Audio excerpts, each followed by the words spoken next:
श्री हरि बोलो ग्रंथराज श्रीमद् भगवद गीता जी की जय। श्री परमात्मने नमः। गीता सुगीता कर्तव्या किमन्यः शास्त्र विस्तरया या स्वयं पद्मनाभस्य मुख पद्माद्विनीयः श्रिता। अथ ध्यानम्। शांताकारं भुजग शयनं पद्मनाभं सुरेशं विश्व आधारं गगन सदृशं मेघवर्णं शुभांगम् लक्ष्मीकांत कमल नयन योगिभिः ध्यान गम्यम वंदे विष्णु भव भयहरम सर्व लोकैकनाथम। यम ब्रह्मा वरुणेन्द्र रुद्रमृतः स्तुन्वन्ति दिव्यैः स्तवैर्वेदैः सांग पद क्रमोपनिषदे गायन्ति यं सामगाः। ध्यान अवस्थित तद्गतेन मनसा पश्यन्ति य योगिनो यस्यान्तं न विदुः सुर असुरगणा देवाय तस्मै नमः। वसुदेव सुतं देव कंस चाणूरमर्दनम् देवकी परमानंदम कृष्ण वंदे जगद्गुरुम्। क्या आप जानते हैं कि जीवन में आसक्ति और घृणा, रागद्वेष हमें कैसे प्रभावित करती है? आज हम गीता के श्लोक 34 में जानेंगे कि श्री कृष्ण हमें किस तरह इन भावनाओं से ऊपर उठकर आंतरिक शांति और संतुलन बनाए रखने की प्रेरणा देते हैं। कल हमने श्लोक 33 पर चर्चा की थी, जिसमें श्री कृष्ण ने बताया कि हर व्यक्ति अपने स्वभाव के अनुसार ही कर्म करता है। यह समझना जरूरी है कि किसी को उसकी प्रकृति के विपरीत चलाना संभव नहीं है। आज के श्लोक में हम जानेंगे कि रागद्वेष कैसे हमारे मन को भटकाते हैं और हमें इनसे मुक्त कैसे होना चाहिए। श्री कृष्ण श्लोक 34 में कहते हैं, इंद्रिय सेन्द्रियस्यार्थे रागद्वेषो व्यवस्थितो तयोन वशमागच्छेत्तो ह्यस्य परिपन्थिनो। इसका अर्थ है कि प्रत्येक इंद्रिय के विषय में राग, आसक्ति और द्वेष, घृणा स्थित होते हैं, लेकिन मनुष्य को इन दोनों के वश में नहीं होना चाहिए, क्योंकि यही उसके मार्ग में बाधा उत्पन्न करते हैं। इस श्लोक में श्री कृष्ण समझाते हैं कि आसक्ति और घृणा हमारी इंद्रियों के साथ जुड़े रहते हैं, और अगर हम इनके वश में आ गए तो सही मार्ग पर चलना मुश्किल हो जाता है। आत्मसंयम और जागरूकता से ही हम इन भावनाओं से मुक्त होकर जीवन में संतुलन बना सकते हैं। भगवद गीता अध्याय 3 श्लोक 34। रागद्वेष के वश में न होने की प्रेरणा। श्लोक 34। इंद्रियस्येन्द्रियस्यार्थे रागद्वेषौ व्यवस्थितौ तयोर्न वशमागच्छेत् तो ह्यस्य परिपन्थिनो। उच्चारण की विधि। इंद्रियस्य अर्थे रागद्वेषौ व्यवस्थितौ तयोः न वशम आगच्छेत् तो हि अस्य परिपन्थिनो। 34। इंद्रियस्य अर्थात इंद्रिय के अर्थात अर्थ में अर्थात प्रत्येक इंद्रिय के विषय में, रागद्वेषौ अर्थात राग और द्वेष, व्यवस्थितौ अर्थात छिपे हुए स्थित हैं। मनुष्य को तयोः अर्थात उन दोनों के, वशम अर्थात वश में, न अर्थात नहीं, आगच्छेत अर्थात होना चाहिए, ही अर्थात क्योंकि, तो वे दोनों ही, अस्य अर्थात इसके, कल्याण मार्ग में, परिपंथिनों अर्थात विघ्न करने वाले महान शत्रु हैं। अर्थ इंद्रिय के अर्थ में अर्थात प्रत्येक इंद्रिय के विषय में राग और द्वेष छिपे हुए स्थित हैं। मनुष्य को उन दोनों के वश में नहीं होना चाहिए, क्योंकि वे दोनों ही इसके कल्याण मार्ग में विघ्न करने वाले महान शत्रु हैं। 34। व्याख्या। इंद्रियस्येन्द्रियस्यार्थे व्यवस्थितौ प्रत्येक इंद्रिय के प्रत्येक विषय में राग द्वेष को अलग अलग स्थित बताने के लिए यहाँ इंद्रियस्य पद 2 बार प्रयुक्त हुआ है। तात्पर्य यह है कि प्रत्येक इंद्रिय श्रोत्र, त्वचा, नेत्र, रसना और घ्राण के प्रत्येक विषय, शब्द, स्पर्श, रूप, रस और गंध में अनुकूलता प्रतिकूलता की मान्यता से मनुष्य के रागद्वेष स्थित रहते हैं। इंद्रिय के विषय में अनुकूलता का भाव होने पर मनुष्य का उस विषय में राग हो जाता है और प्रतिकूलता का भाव होने पर उस विषय में द्वेष हो जाता है। वास्तव में देखा जाए तो रागद्वेष इंद्रियों के विषयों में नहीं रहते। यदि विषयों में रागद्वेष स्थित होते तो एक ही विषय सभी को समान रूप से प्रिय अथवा अप्रिय लगता, परंतु ऐसा होता नहीं। जैसे वर्षा किसान को तो प्रिय लगती है पर कुम्हार को अप्रिय। एक मनुष्य को भी कोई विषय सदा प्रिय या अप्रिय नहीं लगता, जैसे ठंडी हवा गर्मी में अच्छी लगती है पर सर्दी में बुरी। इस प्रकार सब विषय अपने अनुकूलता या प्रतिकूलता के भाव से ही प्रिय अथवा अप्रिय लगते हैं, अर्थात मनुष्य विषयों में अपना अनुकूल या प्रतिकूल भाव करके उनको अच्छा या बुरा मानकर रागद्वेष कर लेता है। इसलिए भगवान ने रागद्वेष को प्रत्येक इंद्रिय के प्रत्येक विषय में स्थित बताया है। वास्तव में रागद्वेष माने हुए अहम मैंपन में रहते हैं। भगवान ने रसवर्ज रसोप्यस्य गीता 2:59 पदों में अस्य पद से यह लक्ष्य कराया है कि रागद्वेष माने हुए अहम में साधक में रहते हैं। शरीर से माना हुआ संबंध ही अहम कहलाता है। अतः जब तक शरीर से माना हुआ संबंध रहता है तब तक उसमें रागद्वेष रहते हैं और वे ही रागद्वेष बुद्धि, मन, इंद्रियों तथा इंद्रियों के विषयों में प्रतीत होते हैं। इसी अध्याय के 37वें से 43वें श्लोक तक भगवान ने इन्हीं राग-द्वेष को काम और क्रोध के नाम से कहा है। राग और द्वेष के ही स्थूल रूप काम और क्रोध हैं। 40वें श्लोक में बताया है कि यह काम इंद्रियों, मन और बुद्धि में रहता है। विषयों की तरह इनमें इंद्रियों, मन और बुद्धि में काम की प्रतीति होने के कारण ही भगवान ने इनको काम का निवास स्थान बताया है। जैसे विषयों में राग-द्वेष की प्रतीति मात्र है, ऐसे ही इंद्रियों, मन और बुद्धि में भी राग-द्वेष की प्रतीति मात्र है। ये इंद्रियां, मन और बुद्धि तो केवल कर्म करने के कारण औजार हैं। इनमें काम, क्रोध अथवा राग-द्वेष हैं ही कहाँ। इसके सिवाय दूसरे अध्याय के 59वें श्लोक में भगवान कहते हैं कि इंद्रियों के द्वारा विषयों को ग्रहण न करने वाले पुरुष के विषय तो निवृत्त हो जाते हैं, पर उनमें रहने वाला उसका राग निवृत्त नहीं होता। यह राग परमात्मा का साक्षात्कार होने पर निवृत्त हो जाता है।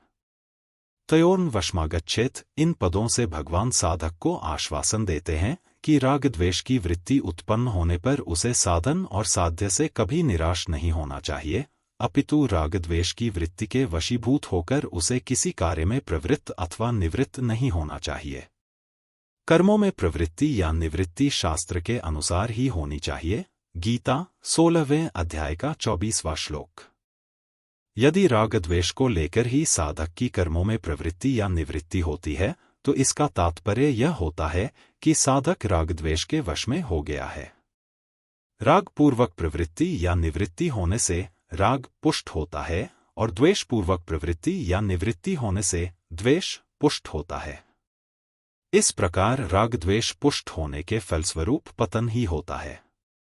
जब साधक संसार का कार्य छोड़कर भजन में लगता है तब संसार की अनेक अच्छी और बुरी स्फुरनाएं उत्पन्न होने लगती हैं, जिनसे वह घबरा जाता है। यहाँ भगवान साधक को मानो आश्वासन देते हैं कि उसे इन स्फुरनाओं से घबराना नहीं चाहिए। इन स्फुरनाओं की वास्तव में सत्ता ही नहीं है, क्योंकि ये उत्पन्न होती हैं और यह सिद्धांत है कि उत्पन्न होने वाली वस्तु नष्ट होने वाली होती है। अतः विचार पूर्वक देखा जाए तो स्फुरनाएं आ नहीं रही हैं, प्रत्युत जा रही हैं। कारण यह है कि संसार का कार्य करते समय अवकाश न मिलने से स्फुरनाएं दबी रहती हैं और संसार का कार्य छोड़ते ही अवकाश मिलने से पुराने संस्कार स्फुरनाओं के रूप में बाहर निकलने लगते हैं। अतः साधक को इन अच्छी या बुरी स्फुरनाओं से भी राग द्वेष नहीं करना चाहिए, प्रत्युत सावधानी पूर्वक इनकी उपेक्षा करते हुए स्वयं तटस्थ रहना चाहिए। इसी प्रकार उसे पदार्थ, व्यक्ति, विषय आदि में भी रागद्वेष नहीं करना चाहिए। रागद्वेष पर विजय पाने के उपाय। रागद्वेष के वशीभूत होकर कर्म करने से रागद्वेष पुष्ट, प्रबल होते हैं और अशुद्ध प्रकृति, स्वभाव का रूप धारण कर लेते हैं। प्रकृति के अशुद्ध होने पर प्रकृति की अधीनता रहती है।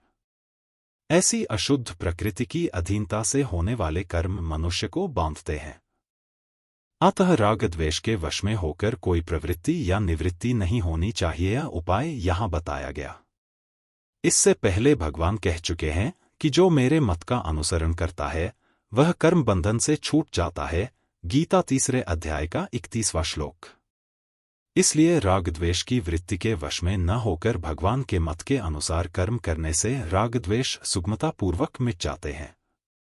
तात्पर्य यह कि साधक संपूर्ण कर्मों को और अपने को भी भलीभांति भगवदर्पण कर दे और ऐसा मान ले कि कर्म मेरे लिए नहीं है, प्रत्युत भगवान के लिए ही हैं। जिनसे कर्म होते हैं वे शरीर, इंद्रियां, मन, बुद्धि आदि भी भगवान के ही हैं और मैं भी भगवान का ही हूं। फिर निष्काम, निर्मम और निःसंताप होकर कर्तव्य कर्म करने से रागद्वेष मिट जाते हैं।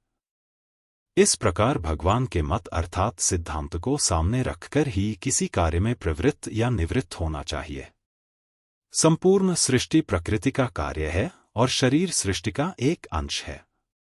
जब तक शरीर के प्रति ममता रहती है तभी तक रागद्वेष होते हैं, अर्थात मनुष्य रुचि या अरुचिपूर्वक वस्तुओं का ग्रहण और त्याग करता है। यह रुचि ही रागद्वेष का सूक्ष्म रूप है। राग द्वेष पूर्वक प्रवृत्ति या निवृत्ति होने से रागद्वेष पुष्ट होते हैं, परंतु शास्त्र को सामने रखकर किसी कर्म में प्रवृत्त या निवृत्त होने से रागद्वेष मिट जाते हैं। कारण कि शास्त्र के अनुसार चलने से अपनी रुचि और अरुचि की मुख्यता नहीं रहती। यदि कोई मनुष्य शास्त्र को नहीं जानता तो उसके लिए महर्षि वेद व्यास जी के वचन हैं। श्रूयतां धर्म सर्वस्वं श्रुत्वा चैवावधार्यताम् आत्मनः प्रतिकूलानि परेशान न समाचरेत। पद्म पुराण सृष्टि 0:19 355 से 56। हे मनुष्यों, तुम लोग धर्म का सार सुनो और सुनकर धारण करो कि जो हम अपने लिए नहीं चाहते उसको दूसरों के प्रति न करें।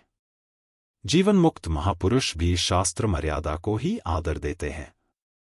इसीलिए श्राद्ध में पिंडदान करते समय पिताजी का हाथ प्रत्यक्ष दिखाई देने पर भी भीष्म पितामह ने शास्त्र के आज्ञानुसार कुशों पर ही पिंडदान किया। महाभारत अनुशासन 0:84वां अध्याय 15वें से 20वें श्लोक तक। अतः साधक को संपूर्ण कर्म शास्त्र के आज्ञानुसार ही करने चाहिए। राग द्वेष मिटाने के इच्छुक साधकों के लिए तो कर्म करने में शास्त्र प्रमाण की आवश्यकता रहती है, पर राग द्वेष से सर्वथा रहित महापुरुष का अंतःकरण इतना शुद्ध, निर्मल होता है कि उसमें स्वतः वेदों का तात्पर्य प्रकट हो जाता है, चाहे वह पढ़ा लिखा हो या न हो। उसके अंतःकरण में जो बात आती है वह शास्त्रानुकूल ही होती है। जो पुरुष धर्म का कभी परित्याग नहीं करता उसका अंतःकरण भी शुद्ध हो जाता है। राजा दुष्यंत का वर्णन करते समय महाकवि कालिदास ने लिखा है, सता ही संदेह पदेषु वस्तुषु प्रमाणमंतःकरण प्रवृत्तिया। अभिज्ञान शाकुंतलम 1:21। जहां संदेह हो वहां सत्पुरुष के अंतःकरण की प्रवृत्ति ही प्रमाण होती है। रागद्वेष का सर्वथा अभाव होने के कारण उस महापुरुष के द्वारा शास्त्र निषिद्ध क्रियाएं कभी होती ही नहीं। उसका स्वभाव स्वतः शास्त्र के अनुसार बन जाता है। यही कारण है कि ऐसे महापुरुष के आचरण और वचन दूसरे मनुष्यों के लिए आदर्श होते हैं। गीता 3 अध्याय का 21वां श्लोक। अतः उस महापुरुष के आचरणों और वचनों का अनुसरण करने से साधक के रागद्वेष भी मिट जाते हैं। कुछ लोग ऐसा मानते हैं कि रागद्वेष अंतःकरण के धर्म हैं, अतः इनको मिटाया नहीं जा सकता। पर यह बात युक्ति संगत नहीं दिखती। वास्तव में रागद्वेष अंतःकरण के आगंतुक विकार हैं, धर्म नहीं। यदि ये अंतःकरण के धर्म होते तो जिस समय अंतःकरण जागृत रहता है उस समय रागद्वेष भी रहते, अर्थात इनकी सदा ही प्रतीति होती। परंतु इनकी प्रतीति सदा न होकर कभी कभी ही होती है। साधन करने पर राग द्वेष उत्तरोत्तर कम होते हैं, यह साधकों का अनुभव है। कम होने वाली वस्तु मिटने वाली होती है। इससे भी सिद्ध होता है कि रागद्वेष अंतःकरण के धर्म नहीं है। भगवान ने रागद्वेष को मनोगत कहा है, कामान सर्वान पार्थ मनोगतान, गीता 2:55, अर्थात ये मन में आने वाले हैं, सदा रहने वाले नहीं। इसके अतिरिक्त भगवान ने रागद्वेष को विकार कहा है, गीता 13वें अध्याय का 6वां श्लोक, और प्रिय अप्रिय की प्राप्ति में चित्त के सदा सम रहने को साधन कहा है, गीता 13वें अध्याय का 9वां श्लोक। यदि रागद्वेष अंतःकरण के धर्म होते तो यह समचित्तता रूप साधन बन ही नहीं सकता। धर्म स्थायी रहता है और विकार अस्थायी अर्थात आने जाने वाले होते हैं। राग द्वेष अंतःकरण में आने जाने वाले हैं, अतः इनको मिटाया जा सकता है। प्रकृति, जड़ और पुरुष, चेतन, दोनों भिन्न भिन्न हैं। इन दोनों का विवेक स्वतः सिद्ध है। पुरुष इस विवेक को महत्व न देकर प्रकृतिजन्य शरीर से एकता कर लेता है और अपने को एक देशीय मान लेता है।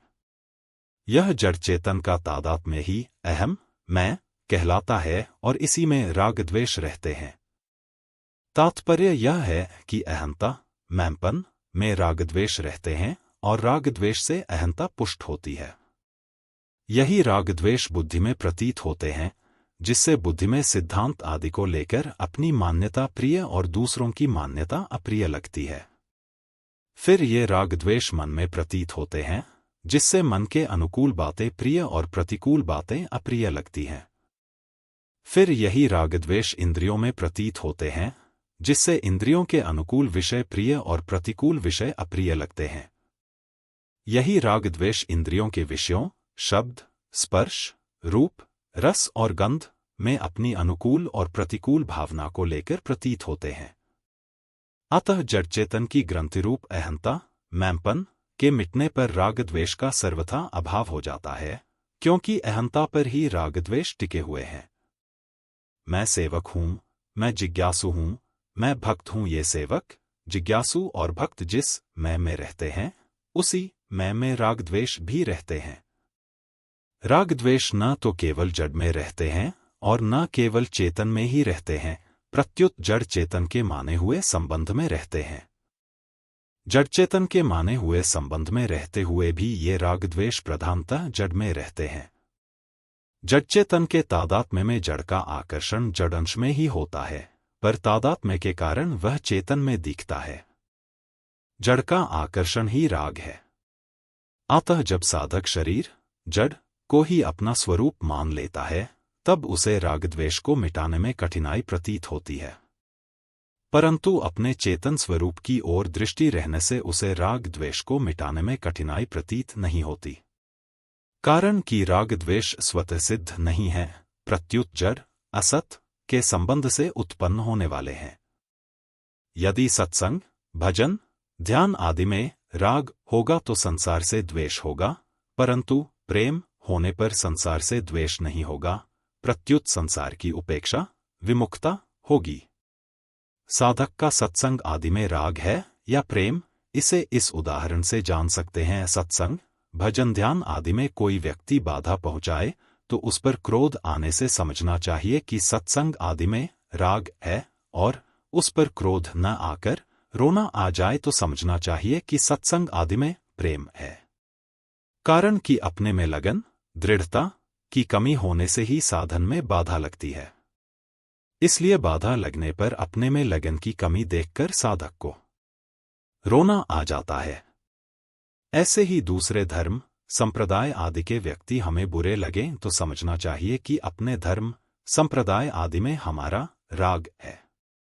वास्तव में सत्संग, भजन, ध्यान आदि में राग होना भी उतना बुरा नहीं है, क्योंकि चाहे जैसे हो, भगवान में लगना अच्छा ही है। तस्मात् केनाप्युपायन मनः कृष्णे निवेशयत। श्रीमद्भा 07:1-31। संसार के किसी एक विषय में राग होने से दूसरे विषय में द्वेष होता है, पर भगवान में प्रेम होने से संसार से वैराग्य होता है। वैराग्य होने पर संसार से सुख लेने की भावना समाप्त हो जाती है और संसार की स्वतः सेवा होती है। इससे शरीर, इंद्रियां, मन और बुद्धि के साथ अहम भी स्वतः संसार की सेवा में लग जाता है। परिणामस्वरूप शरीर आदि के साथ साथ अहम से भी संबंध विच्छेद होने पर उसमें रहने वाले राग द्वेष सर्वथा नष्ट हो जाते हैं। मनुष्य की क्रियाएं स्वभाव अथवा सिद्धांत को लेकर होती हैं। केवल आध्यात्मिक उन्नति के लिए कर्म करना सिद्धांत को लेकर कर्म करना है। स्वभाव दो प्रकार का होता है, राग द्वेष रहित शुद्ध और राग द्वेष युक्त अशुद्ध। स्वभाव को मिटा तो नहीं सकते, पर उसे शुद्ध अर्थात राग द्वेष रहित अवश्य बना सकते हैं। जैसे गंगा गंगोत्री से निकलती है, गंगोत्री जितनी ऊंचाई पर है, अगर उतना अथवा उससे अधिक ऊंचा बांध बनाया जाए तो गंगा के प्रवाह को रोका जा सकता है। परंतु ऐसा करना सरल कार्य नहीं है। हाँ, गंगा में से नहरें निकालकर उसके प्रवाह को बदला जा सकता है। इसी प्रकार स्वाभाविक कर्मों के प्रवाह को मिटा तो नहीं सकते, पर उसको बदल सकते हैं, अर्थात उसको रागद्वेष रहित बना सकते हैं। यह गीता का मार्मिक सिद्धांत है। रागद्वेष को लेकर जो क्रियाएं होती हैं, उनमें प्रवृत्ति और निवृत्ति उतनी बाधक नहीं है जितने कि रागद्वेष बाधक हैं।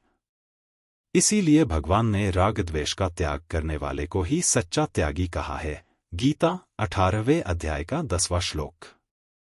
रागद्वेष की ओर प्रायः साधक का ध्यान नहीं जाता, इसलिए उसकी प्रवृत्ति और निवृत्ति रागद्वेष पूर्वक होती है। अतः रागद्वेष से रहित होने के लिए साधक को सिद्धांत सामने रखकर ही समस्त क्रियाएं करनी चाहिए। फिर उसका स्वभाव स्वतः सिद्धांत के अनुरूप और शुद्ध बन जाएगा। रागद्वेष युक्त स्फुरना के उत्पन्न होने पर उसके अनुसार कर्म करने से रागद्वेष पुष्ट होते हैं, और उसके अनुसार कर्म न करके सिद्धांत के अनुसार कर्म करने से रागद्वेष मिट जाते हैं। मन की शुभ और अशुभ स्फुरनाओं में रागद्वेष नहीं होने चाहिए। साधक को चाहिए कि वह मन में होने वाली स्फुरनाओं को स्वयं में न मानकर उनसे किसी भी प्रकार संबंध न जोड़े, उनका न समर्थन करे, न विरोध करे। यदि साधक रागद्वेष को दूर करने में अपने को असमर्थ पाता है, तो उसे सर्वसमर्थ परम सुहृद प्रभु की शरण में चले जाना चाहिए। फिर प्रभु की कृपा से उसके रागद्वेष दूर हो जाते हैं। गीता 7वें अध्याय का 14वां श्लोक। और परम शांति की प्राप्ति हो जाती है। गीता 18वें अध्याय का 22वां श्लोक। माने हुए अहम सहित शरीर, इंद्रियां, मन, बुद्धि, प्राण और सांसारिक पदार्थ सब के सब भगवान के ही हैं, ऐसा मानना ही भगवान के शरण होना है। फिर भगवान की प्रसन्नता के लिए भगवान की दी हुई सामग्री से भगवान के ही जनों की केवल सेवा कर देनी है, और बदले में अपने लिए कुछ नहीं चाहना है। बदले में कुछ भी चाहने से जड़ के साथ संबंध बना रहता है। निष्काम भाव पूर्वक संसार की सेवा करना रागद्वेष को मिटाने का अचूक उपाय है। अपने पास स्थूल, सूक्ष्म और कारण शरीर से लेकर माने हुए अहम तक जो कुछ है, उसे संसार की ही सेवा में लगा देना है। कारण कि ये सब पदार्थ तत्वतः संसार से अभिन्न है। इनको संसार से भिन्न अपना मानना ही बंधन है। स्थूल शरीर से क्रियाओं और पदार्थों का सुख, सूक्ष्म शरीर से चिंतन का सुख और कारण शरीर से स्थिरता का सुख नहीं लेना है। वास्तव में मनुष्य शरीर अपने सुख के लिए है ही नहीं, ए ही तन कर फल विषय न भाई। मानस 7:44। 1। दूसरी बात, जिन शरीर, इंद्रियों, मन, बुद्धि, पदार्थ आदि से सेवा होती है, वे सब संसार के ही अंश हैं। जब संसार ही अपना नहीं, तो फिर उसका अंश अपना कैसे हो सकता है? इन शरीरादि पदार्थों को अपना मानने से सच्ची सेवा हो ही नहीं सकती, क्योंकि इससे ममता और स्वार्थ भाव उत्पन्न हो जाता है। इसलिए इन पदार्थों को उसी के मानने चाहिए जिसकी सेवा की जाए। जैसे भक्त पदार्थों को भगवान का ही मानकर भगवान के अर्पण करता है, त्वदीयम वस्तु गोविंद तुभ्यमेव समर्पय, ऐसे ही कर्मयोगी पदार्थों को संसार का ही मानकर संसार के अर्पण करता है। सेवा संबंधी मार्मिक बात। सेवा वही कर सकता है जो अपने लिए कभी कुछ नहीं चाहता। सेवा करने के लिए धनादि पदार्थों की चाह तो कामना है ही, सेवा करने की चाह भी कामना ही है, क्योंकि सेवा की चाह होने से ही धनादि पदार्थों की कामना होती है। इसलिए अवसर प्राप्त हो और योग्यता हो तो सेवा कर देनी चाहिए, पर सेवा की कामना नहीं करनी चाहिए। दूसरे को सुख पहुंचाकर सुखी होना, मेरे द्वारा लोगों को सुख मिलता है, ऐसा भाव रखना, सेवा के बदले में किंचित भी मान बढ़ाई चाहना और मान बढ़ाई मिलने पर राजी होना वास्तव में भोग है, सेवा नहीं। कारण कि ऐसा करने से सेवा सुख भोग में परिणत हो जाती है, अर्थात सेवा अपने सुख के लिए हो जाती है। अगर सेवा करने में थोड़ा भी सुख लिया जाए, तो वह सुख धनादि पदार्थों में महत्व बुद्धि पैदा कर देता है, जिससे क्रमशः ममता और कामना की उत्पत्ति होती है। मैं किसी को कुछ देता हूं, ऐसा जिसका भाव है, उसे यह बात समझ में नहीं आती तथा कोई उसे आसानी से समझा भी नहीं सकता कि सेवा में लगने वाले पदार्थ उसी के हैं जिसकी सेवा की जाती है। उसी की वस्तु उसे ही दे दी तो फिर बदले में कुछ चाहने का हमें अधिकार ही क्या है? उसी की धरोहर उसी को देने में एहसान कैसा? अपने हाथों से अपना मुख धोने पर बदले में क्या हम कुछ चाहते हैं? शंका सेवा तो धनादि वस्तुओं के द्वारा ही होती है। वस्तुओं के बिना सेवा कैसे हो सकती है? अतः सेवा करने के लिए भी वस्तुओं की चाह न करने से क्या तात्पर्य है? समाधान स्थूल वस्तुओं से सेवा करना तो बहुत स्थूल बात है। वास्तव में सेवा भाव है, कर्म नहीं। कर्म से बंधन और सेवा से मुक्ति होती है। सेवा का भाव होने से अपने पास जो वस्तुएं हैं वे स्वतः सेवा में लगती हैं। भाव होने से अपने पास जितनी वस्तुएं हैं उन्हीं से पूर्ण सेवा हो जाती है, इसलिए और वस्तुओं को चाहने की आवश्यकता ही नहीं है। वास्तविक सेवा वस्तुओं में महत्व बुद्धि न रहने से ही हो सकती है। स्थूल वस्तुओं से भी वही सेवा कर सकता है जिसकी वस्तुओं में महत्व बुद्धि नहीं है। वस्तुओं में महत्व बुद्धि रखते हुए सेवा करने से सेवा का अभिमान आ जाता है। जब तक अंतःकरण में वस्तुओं का महत्व रहता है तब तक सेवक में भोग बुद्धि रहती ही है, चाहे कोई जाने या ना जाने। वास्तव में सेवा भाव से होती है, वस्तुओं से नहीं। वस्तुओं से कर्म होते हैं, सेवा नहीं। अतः वस्तुओं को दे देना ही सेवा नहीं है। वस्तुएं तो दुकानदार भी देता है, पर साथ में लेने का भाव रहने से उससे पुण्य नहीं होता। ऐसे ही प्रजा राजा को कर रूप से धन देती है, पर वह दान नहीं होता। किसी को जल पिलाने पर मैंने उसे जल पिलाया तभी वह सुखी हुआ, ऐसे भाव का रहना दुकानदारी ही है। हम मान बढ़ाई नहीं चाहते, पर जल पिलाने से पुण्य होगा अथवा दान करने से पुण्य होगा, ऐसा भाव रहने पर भी फल के साथ संबंध होने के कारण अंतःकरण में जल, धन आदि उन्हीं से पूर्ण सेवा हो जाती है, इसलिए और वस्तुओं को चाहने की आवश्यकता ही नहीं है। वास्तविक सेवा वस्तुओं में महत्व बुद्धि न रहने से ही हो सकती है। स्थूल वस्तुओं से भी वही सेवा कर सकता है जिसकी वस्तुओं में महत्व बुद्धि नहीं है। वस्तुओं में महत्व बुद्धि रखते हुए सेवा करने से सेवा का अभिमान आ जाता है। जब तक अंतःकरण में वस्तुओं का महत्व रहता है तब तक सेवक में भोग बुद्धि रहती ही है, चाहे कोई जाने या ना जाने। वास्तव में सेवा भाव से होती है, वस्तुओं से नहीं। वस्तुओं से कर्म होते हैं, सेवा नहीं। अतः वस्तुओं को दे देना ही सेवा नहीं है। वस्तुएं तो दुकानदार भी देता है, पर साथ में लेने का भाव रहने से उससे पुण्य नहीं होता। ऐसे ही प्रजा राजा को कर रूप से धन देती है, पर वह दान नहीं होता। किसी को जल पिलाने पर मैंने उसे जल पिलाया तभी वह सुखी हुआ, ऐसे भाव का रहना दुकानदारी ही है। हम मान बढ़ाई नहीं चाहते, पर जल पिलाने से पुण्य होगा अथवा दान करने से पुण्य होगा, ऐसा भाव रहने पर भी फल के साथ संबंध होने के कारण अंतःकरण में जल, धन आदि वस्तुओं का महत्व अंकित हो जाता है। वस्तुओं का महत्व अंकित होने पर फिर वास्तविक सेवा नहीं होती, प्रत्युत लेने का भाव रहने से असत के साथ संबंध बना रहता है, चाहे जाने या ना जाने। इसलिए वस्तुओं को दूसरों की सेवा में लगाकर दान पुण्य नहीं करना है, प्रत्युत उन वस्तुओं से अपना संबंध तोड़ना है। हमारे द्वारा वस्तु उसी को मिल सकती है जिसका उस वस्तु पर अधिकार है, अर्थात वास्तव में जिसकी वह वस्तु है। उसे वस्तु देने से हमारा ऋण उतरता है। यदि दूसरे को किसी वस्तु की हमसे अधिक आवश्यकता, भूख है, तो उस वस्तु का वही अधिकारी है। दूसरा अपने अधिकार, हक की ही वस्तु लेता है। हमारे अधिकार की वस्तु दूसरा ले ही नहीं सकता। एक बात खास ध्यान देने की है कि सच्चे हृदय से दूसरों की सेवा करने से जिसकी वह सेवा करता है, उस सेव्य के हृदय में भी सेवाभाव जागृत होता है, यह नियम है। सच्चे हृदय से सेवा करने वाला पुरुष स्थूल दृष्टि से तो पदार्थों को सेव्य की सेवा में लगाता है, पर सूक्ष्म दृष्टि से देखा जाए तो वह सेव्य के हृदय में वस्तुओं का महत्व अंकित हो जाता है।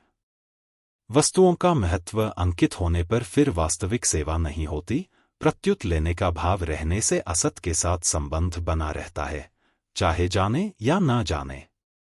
इसलिए वस्तुओं को दूसरों की सेवा में लगाकर दान पुण्य नहीं करना है, प्रत्युत उन वस्तुओं से अपना संबंध तोड़ना है। हमारे द्वारा वस्तु उसी को मिल सकती है जिसका उस वस्तु पर अधिकार है, अर्थात वास्तव में जिसकी वह वस्तु है। उसे वस्तु देने से हमारा ऋण उतरता है। यदि दूसरे को किसी वस्तु की हमसे अधिक आवश्यकता, भूख है, तो उस वस्तु का वही अधिकारी है। दूसरा अपने अधिकार, हक की ही वस्तु लेता है। हमारे अधिकार की वस्तु दूसरा ले ही नहीं सकता। एक बात खास ध्यान देने की है कि सच्चे हृदय से दूसरों की सेवा करने से जिसकी वह सेवा करता है, उस सेव्य के हृदय में भी सेवाभाव जागृत होता है। यह नियम है। सच्चे हृदय से सेवा करने वाला पुरुष स्थूल दृष्टि से तो पदार्थों को सेव्य की सेवा में लगाता है, पर सूक्ष्म दृष्टि से देखा जाए तो वह सेव्य के हृदय में सेवाभाव जागृत करता है। यदि सेव्य के हृदय में सेवाभाव जागृत न हो तो साधक को समझ लेना चाहिए कि सेवा करने में कोई त्रुटि, अपने लिए कुछ पाने या लेने की इच्छा है। अतः साधक को इस विषय में विशेष सावधानी रखते हुए ही दूसरों की सेवा करनी चाहिए और अपनी त्रुटियों को खोजकर निकाल देना चाहिए। दूसरे मुझे अच्छा कहें, ऐसा भाव सेवा में बिल्कुल नहीं रखना चाहिए। ऐसा भाव आते ही उसे तुरंत मिटा देना चाहिए, क्योंकि यह भाव अभिमान बढ़ाने वाला है। प्रत्येक साधक के लिए संसार केवल कर्तव्य पालन का क्षेत्र है, सुखी दुखी होने का क्षेत्र नहीं। संसार सेवा के लिए है। संसार में साधक को सेवा ही सेवा करनी है। सेवा करने में सबसे पहले साधक का यह भाव होना चाहिए कि मेरे द्वारा किसी का किंचन मात्र भी अहित न हो। संसार में कुछ प्राणी दुखी रहते हैं और कुछ प्राणी सुखी रहते हैं। दुखी प्राणी को देखकर दुखी हो जाना और सुखी प्राणी को देखकर सुखी हो जाना भी सेवा है, क्योंकि इससे दुखी और सुखी दोनों व्यक्तियों को सुख का अनुभव होता है और उन्हें बल मिलता है कि हमारा भी कोई साथी है। दूसरा दुखी है तो उसके साथ हम भी हृदय से दुखी हो जाए कि उसका दुख कैसे मिटे। उससे प्रेम पूर्वक बात करें और सुने। उससे कहें कि प्रतिकूल परिस्थिति आने पर घबराना नहीं चाहिए। ऐसी परिस्थिति तो भगवान राम एवं राजा नल, हरिश्चंद्र आदि अनेक बड़े बड़े पुरुषों पर भी आई है। आजकल तो अनेक लोग तुम्हारे से भी ज्यादा दुखी हैं, हमारे लायक कोई काम हो तो कहना आदि। ऐसी बातों से वह राजी हो जाएगा। ऐसे ही सुखी व्यक्ति से मिलकर हम भी हृदय से सुखी हो जाए कि बहुत अच्छा हुआ, तो वह राजी हो जाएगा। इस प्रकार हम दुखी और सुखी दोनों व्यक्तियों की सेवा कर सकते हैं। दूसरे के दुख और सुख दोनों में सहमत होकर हम दूसरों को सुख पहुंचा सकते हैं। केवल दूसरों के हित का भाव निरंतर रहने की आवश्यकता है। जो दूसरों के दुख से दुखी और दूसरों के सुख से सुखी होते हैं, वे संत होते हैं। गोस्वामी तुलसीदास जी महाराज ने संतों के लक्षणों में कहा है, पर दुख दुख सुख सुख देखे पर मानस 7:38। 1। यहाँ शंका होती है कि यदि हम दूसरों के दुख से दुखी होने लगें तो फिर हमारा दुख कभी मिटेगा ही नहीं, क्योंकि संसार में दुखी तो मिलते ही रहेंगे। इसका समाधान यह है कि जैसे हमारे ऊपर कोई दुख आने से हम उसे दूर करने की चेष्टा करते हैं, ऐसे ही दूसरे को दुखी देखकर अपनी शक्ति के अनुसार उसका दुख दूर करने की चेष्टा होनी चाहिए। उसका दुख दूर करने की सच्ची भावना होनी चाहिए। अतः दूसरे के दुख से दुखी होने का तात्पर्य उसके दुख को दूर करने का भाव तथा चेष्टा करने में है, जिससे हमें प्रसन्नता ही होगी, दुख नहीं। दूसरे के दुख से दुखी होने पर हमारे पास शक्ति, योग्यता, पदार्थ आदि जो कुछ भी है, वह सब स्वतः दूसरे का दुख दूर करने में लग जाएगा। दुखी व्यक्ति को सुखी बना देना तो हमारे हाथ की बात नहीं है, पर उसका दुख दूर करने के लिए अपनी सुख सामग्री को उसकी सेवा में लगा देना हमारे हाथ की बात है। सुख सामग्री के त्याग से तत्काल शांति की प्राप्ति होती है। सेवा करने का अर्थ है सुख पहुंचाना। साधक का भाव माँ कश्चित दुख भाग भवेत, किसी को किंचन मात्र भी दुख न होने से वह सभी को सुख पहुंचाता है, अर्थात सभी की सेवा करता है। साधक भले ही सबको सुखी न कर सके, पर वह ऐसा भाव तो बना ही सकता है। भाव बनाने में सब स्वतंत्र हैं, कोई पराधीन नहीं। इसलिए सेवा करने में धन आदि पदार्थों की आवश्यकता नहीं है, प्रत्युत सेवा भाव की ही आवश्यकता है। क्रियाएं और पदार्थ चाहे जितने हों, सीमित ही होते हैं।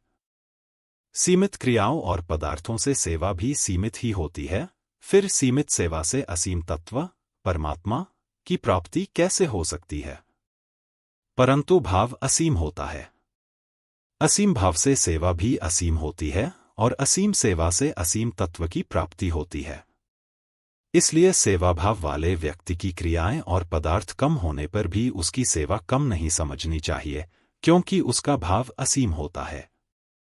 यद्यपि साधक के कर्तव्य पालन का क्षेत्र सीमित ही होता है, तथापि उसमें जिन जिन से उसका व्यवहार होता है, उनमें वह सुखी को देखकर सुखी एवं दुखी को देखकर दुखी होता है।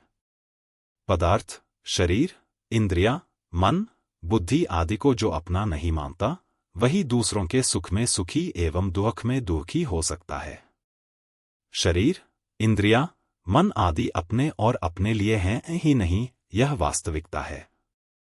देश, काल, वस्तु, व्यक्ति, योग्यता, सामर्थ्य आदि कुछ भी व्यक्तिगत नहीं है।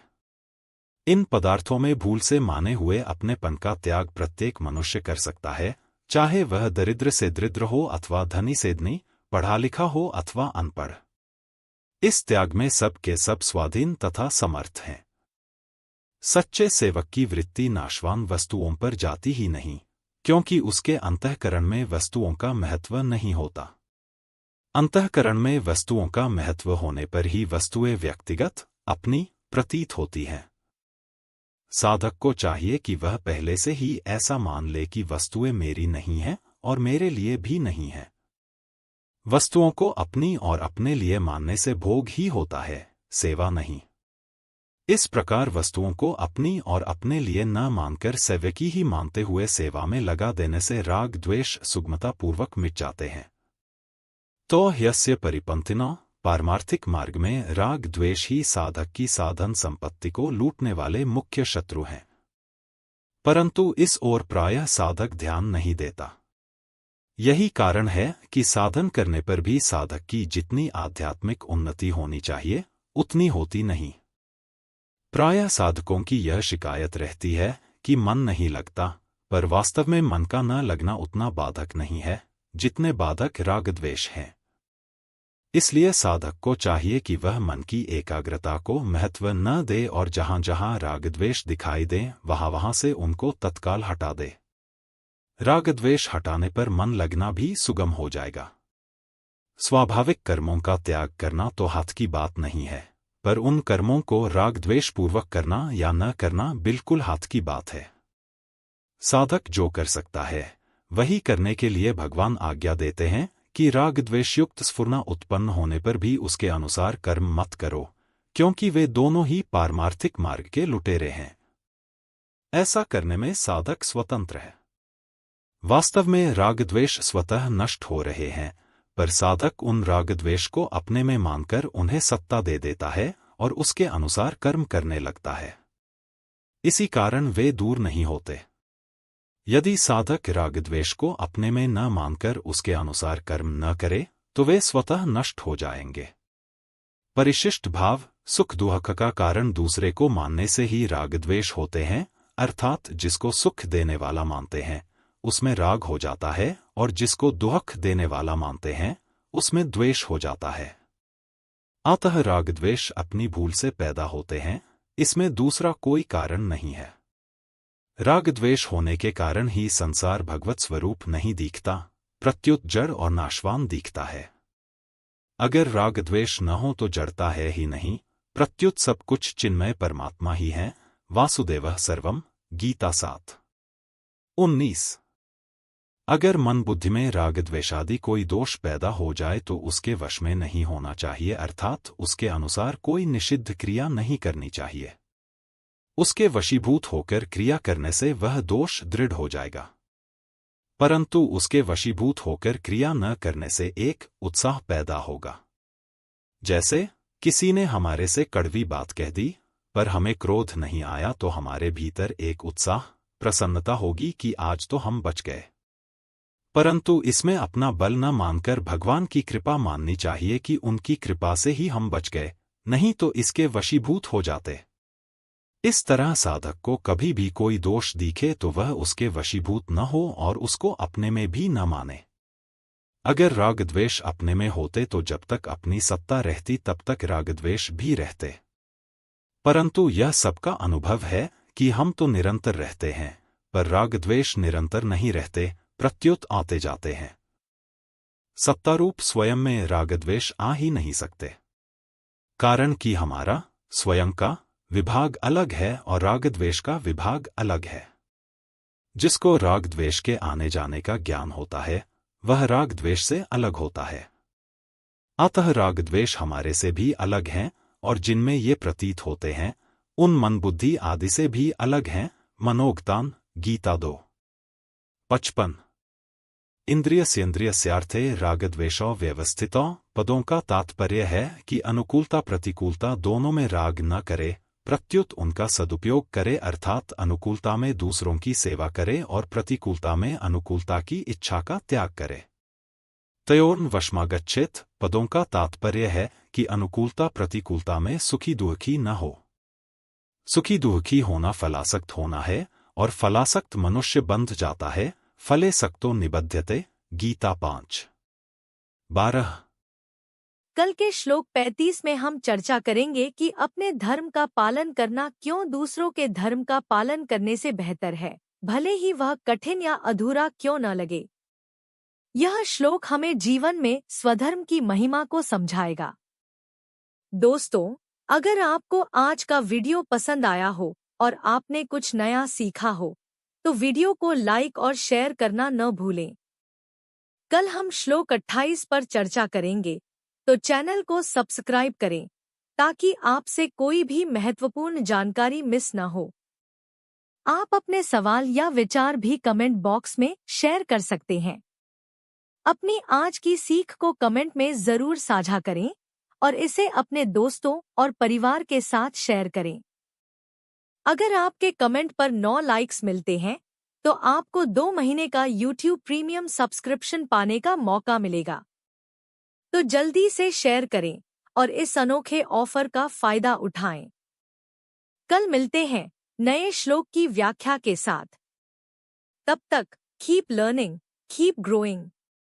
बोलो ग्रंथराज श्रीमद् भगवद गीता जी की जय। जय श्री कृष्ण।